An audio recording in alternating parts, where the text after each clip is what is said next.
But like with 100. All right, let's continue with 8.4 so you guys have homework to do for Tuesday.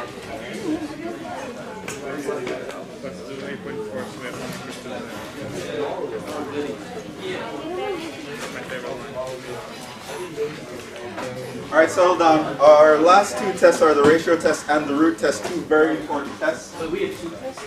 No, it's two. Oh, Pay attention. Talk about series test, the convergence test. So we're going to talk about the ratio test.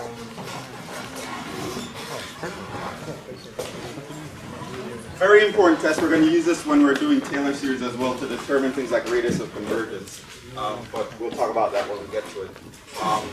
The last two tests, the ratio test and the root test, these tests are very special because they not only tell you about convergence, but they tell you about absolute convergence. So that's really nice. We spoke about that last time. So let's see what they say. Basically, you look at the ratios of the terms, right?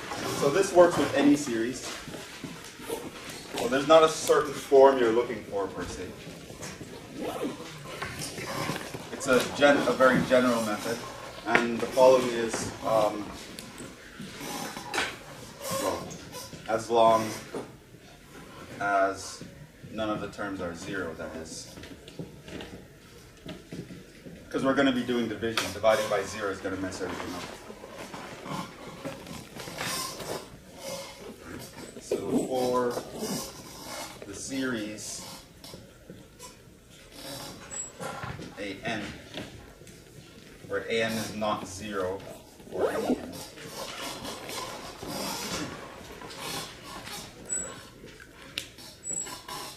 define this limit, right? Call L the limit as n goes to infinity of an plus 1 divided by an. Right? So I take each term and divide it by the previous term, and I take the limit as n goes to infinity. Now, several cases can happen depending on what the value of this limit is. If L is less than 1, it means that the series is not only convergent, but is absolutely convergent.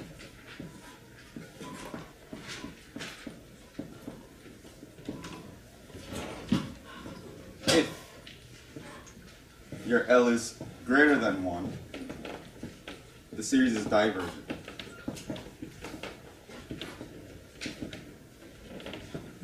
If L equals 1, turns out there's no conclusion for something like that. Based on this test anyway. So what would we write if we get to 1? You'd have to do something else.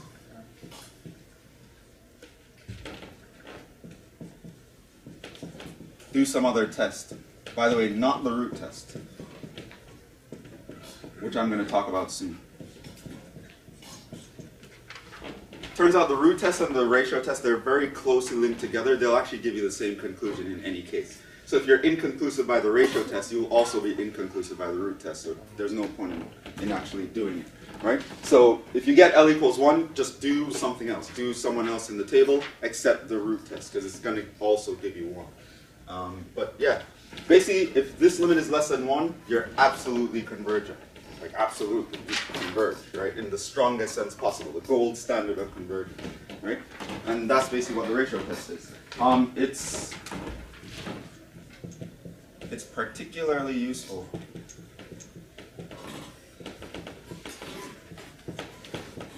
if an contains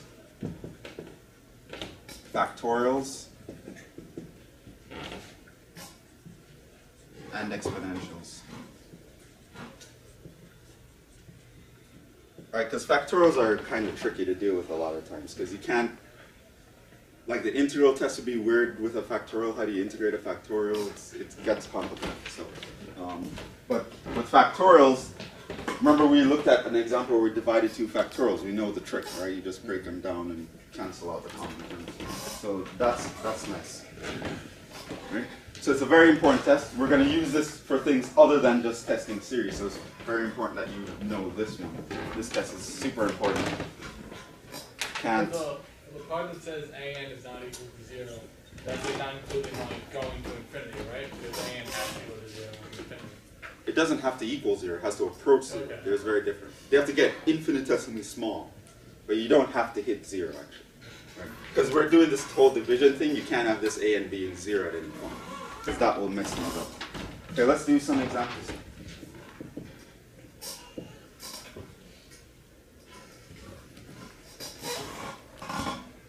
Sum of minus 1 to the n,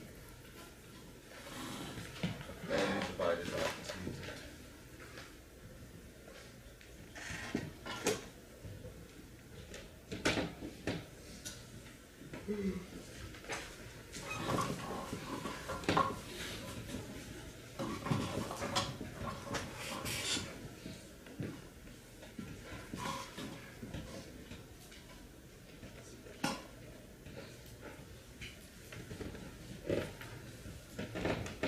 So this is the test that allows us to actually like crazy stuff, right? With factorials all over the place, exponentials.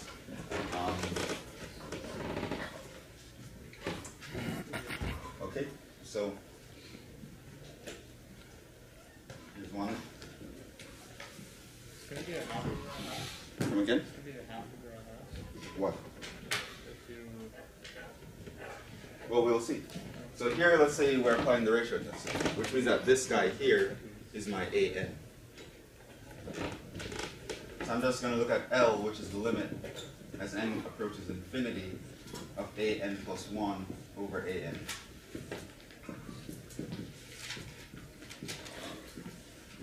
Which means in an, I'm just going to replace all the n's with n plus 1s, basically. Right? So I have minus 1. Well, I can essentially ignore this guy because I'm throwing absolute values. If you put it, he'll cancel out anyway, but let's just not worry about it. Right? So instead of n, I write n plus 1. Instead of 2 to the n, I have 2 to the n plus 1. Right? Dividing by n is the same as multiplying by the reciprocal, so I'm going to flip this guy, 2 to the n over n. Right?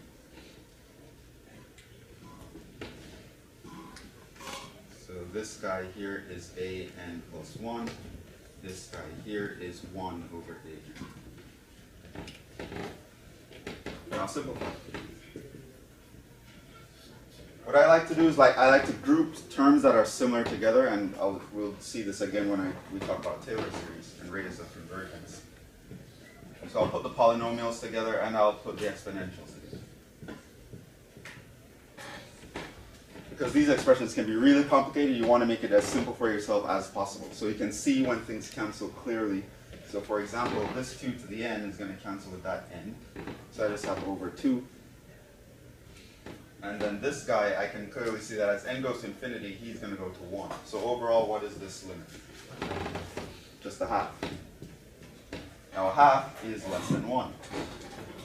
Which means the series is what? Absolutely convergent.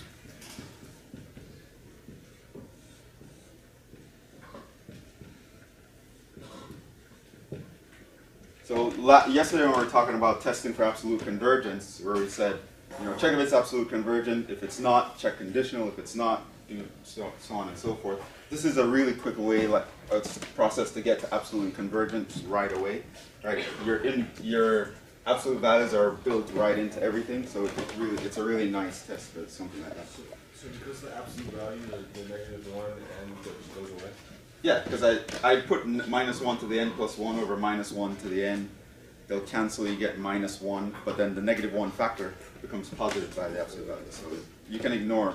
If it's alternating and you're using the ratio test, you can ignore the alternating sign. That's not good. Sorry, I'm confused by because you're saying you got rid of the negative 1 to the n because... Yeah, because in absolute values, what do we have? We have minus 1 to the n plus 1 over minus 1 to the n. That's this absolute value of minus 1. Oh, Just right. 1. So then it becomes 1. Okay, so here's another one. Has n factorial in it. It's going to be ugly to try to do an integral. You might be able to force some sort of comparison with this, but I think it will be harder. Once you see factorials, this is one of the first things you're going to think about. Can you do n-term test? Nth term test, what would that tell you? go to infinity. Yes. Yes. Test for divergence is what you try first if this was on an exam. N factorial over e to the n is actually infinity, which is not 0. So we know it diverges. Right? Yeah, because we had that relationship about how factorials relate to exponentials, so that was good. So yes, this actually diverges. I want to show you the test anyway, though. The e could be on top, and then you wouldn't know, right? If you had e to the n over n factorial, you do the same test. Let's just do this anyway.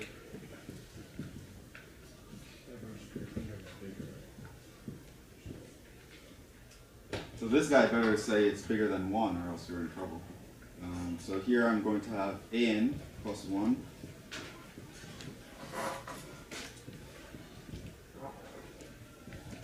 over an.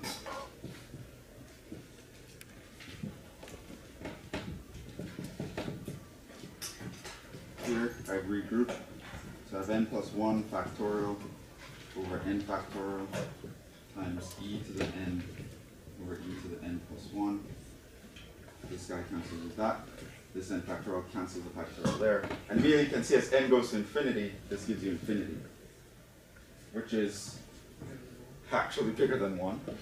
And so the series diverges.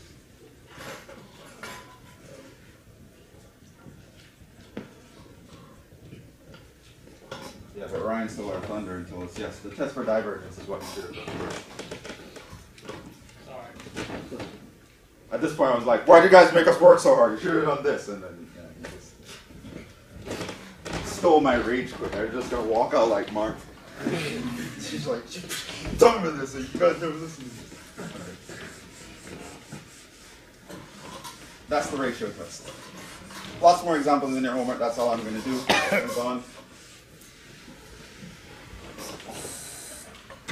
This is one of the guys that you can use to attack the really ugly series, because you get to cancel stuff out and then turn the whole process into taking a limit. It's a really nice method. And it works very well with factorials and exponentials. Another one that works well with exponentials is the root test.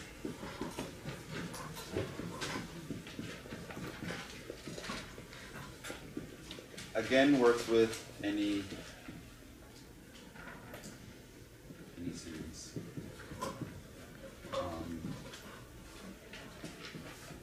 In general, gives the same conclusion as the ratio test.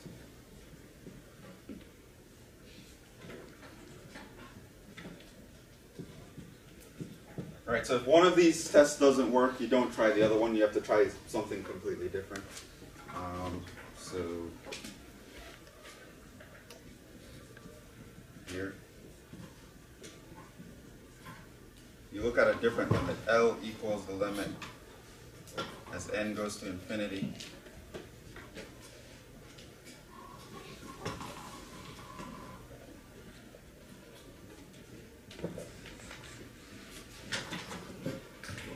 Sorry. Given the series an, define L equals the limit as n goes to infinity of the nth root of the absolute value of an. Then you have these conclusions.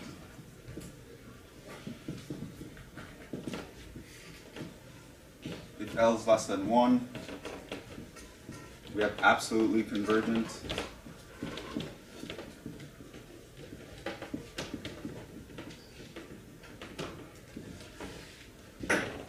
If L is greater than 1, the series diverges. If L equals 1, no conclusion.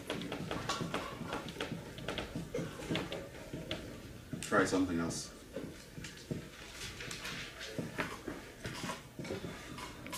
Not the ratio test.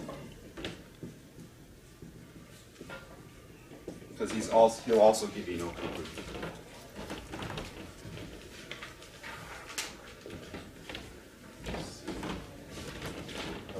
These cases where you use these are really this one is sort of obvious. Very useful with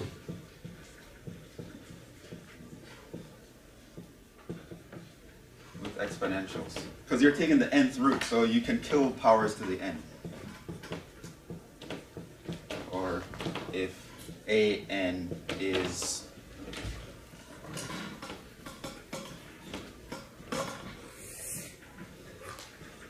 one huge mess raised to the n.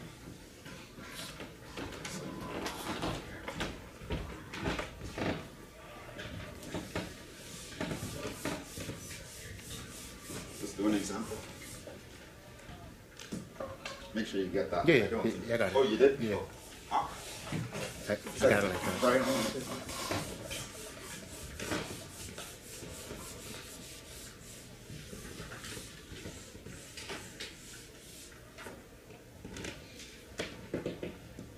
Just one example here.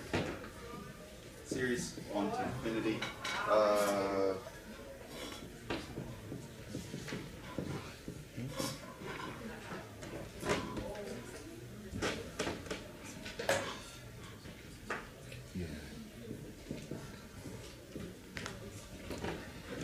So you see something like that, you see that nth power, that sort of says, oh, the root test can work nicely here. Test for divergence doesn't work because the limit actually goes to try the ratio, try the root test.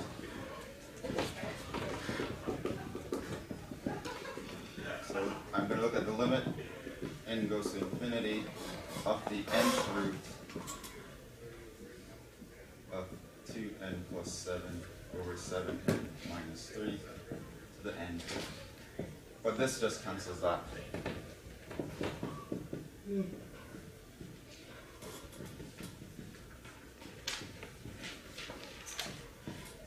What's that limit?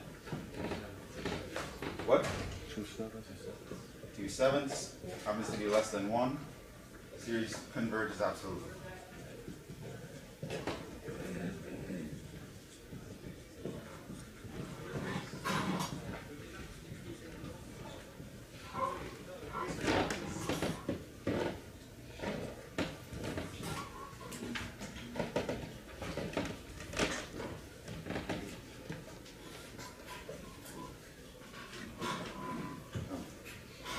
There's a cool trick I wanted to show you, but it's probably better that I show you after the next couple sections.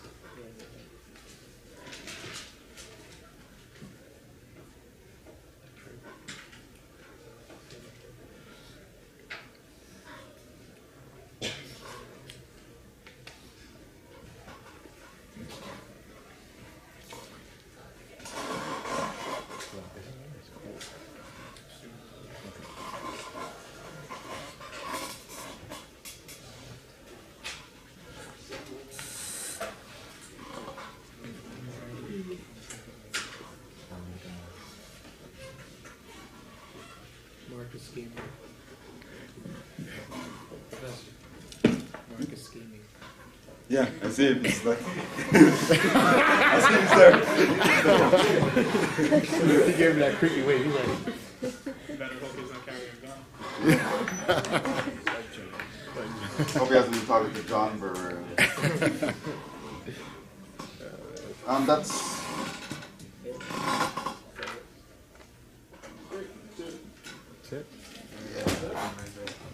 Any questions? Yeah, what's the test on? Test is on chapter 8 up to 8.4. Okay. Wait, so is that including 8.4 now? including 8.4. Okay. So just be able to tell if a series converges or not. Make sure you can tell if it's absolutely or conditionally convergent or not, and you should be fine. We'll pick up on Tuesday. I had a question.